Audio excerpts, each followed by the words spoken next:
Despite winning the NFC West in 2020 for the first time since 2016, Seattle Seahawks season ended in disappointment. A one-and-done come playoff time. Russell Wilson had a career year throwing the football, but struggled mightily against the Rams in the wild card round. And as soon as the season ended, he and the organization were embroiled in drama, where it was rumored that Wilson wanted out due to the Seahawks dismissing his ideas on fixing their offensive game plan.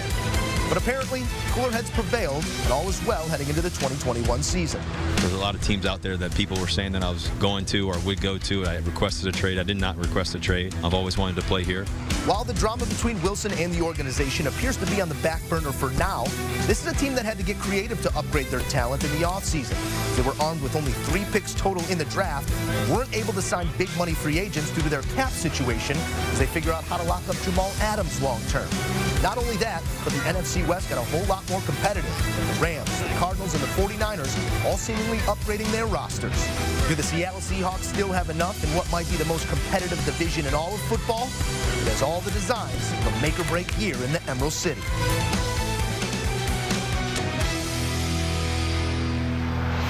We are talking Seattle Seahawks, and joining us from Seahawks camp is KIRO's Chris Francis. And Chris, let's start with the face of the franchise, Russell Wilson. Early in the offseason, surprised a lot of people, outspoken when he publicly criticized the offensive line's performance.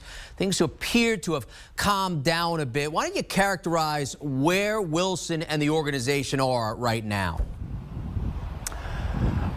They've mended the fence for the 2021 season. Let's put it that way, Jim. Yeah, you mentioned it.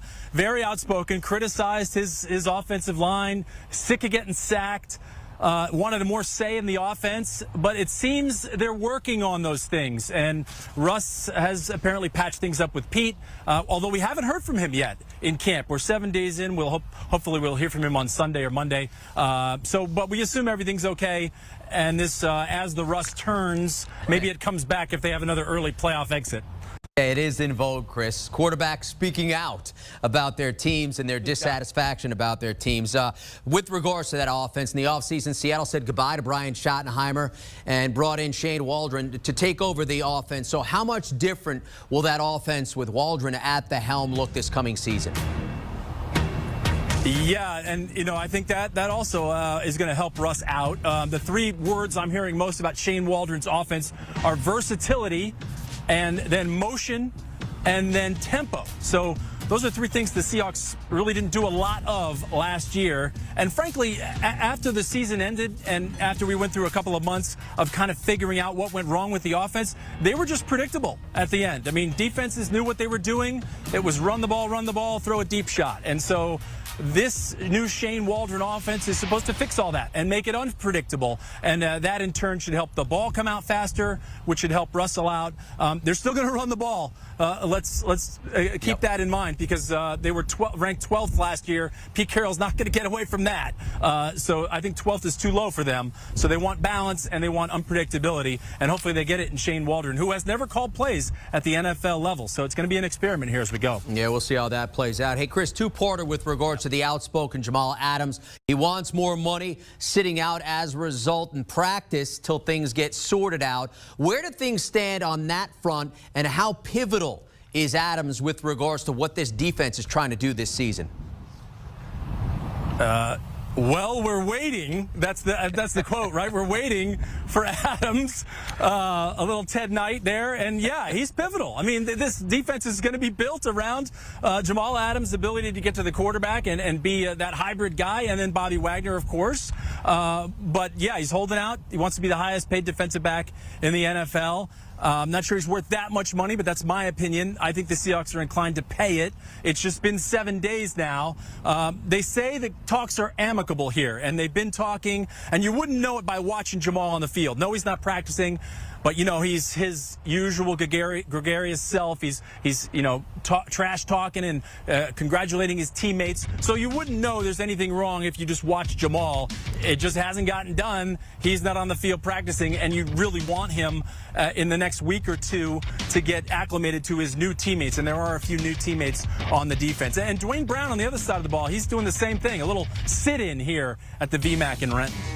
All right, Chris, as we take a look at the division as a whole, the NFC West should be a lot stronger this season. The Rams adding Matthew Stafford under center. The 49ers healthy. Kyler Murray, another year under his belt, looking to take another step forward. Where do the Seahawks stacked up in this division in your mind?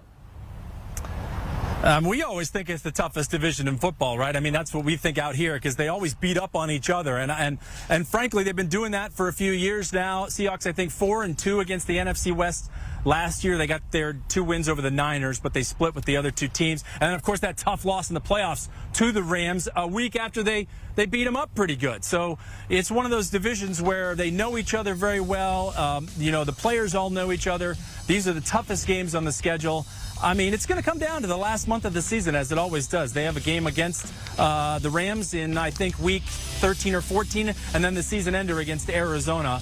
And you'd think all those other 3 teams improved themselves in the offseason. So, once again, here we go with the NFC West. It's always going to be a dogfight to the end. Okay, Chris, I'm never a big fan of kind of sizing up the whole season as a whole, but Vegas set the Seahawks win total at 11. They appeared to have caught a break with Carson Wentz being out for week 1. After that matchup, they get the Titans, Vikings, 49ers, Rams, and a road matchup in Pittsburgh.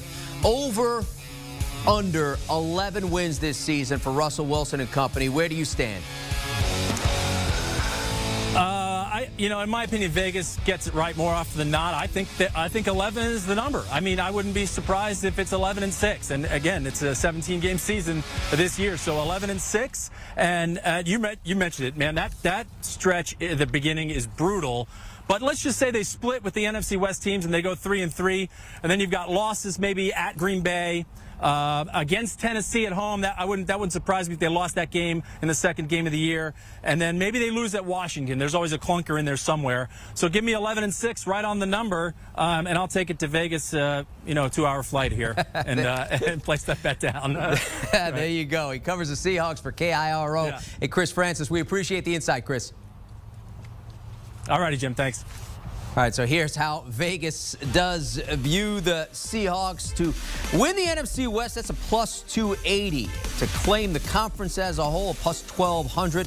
To go the distance and win the Super Bowl, plus 2,500. And there you see, with regards to just making the playoffs.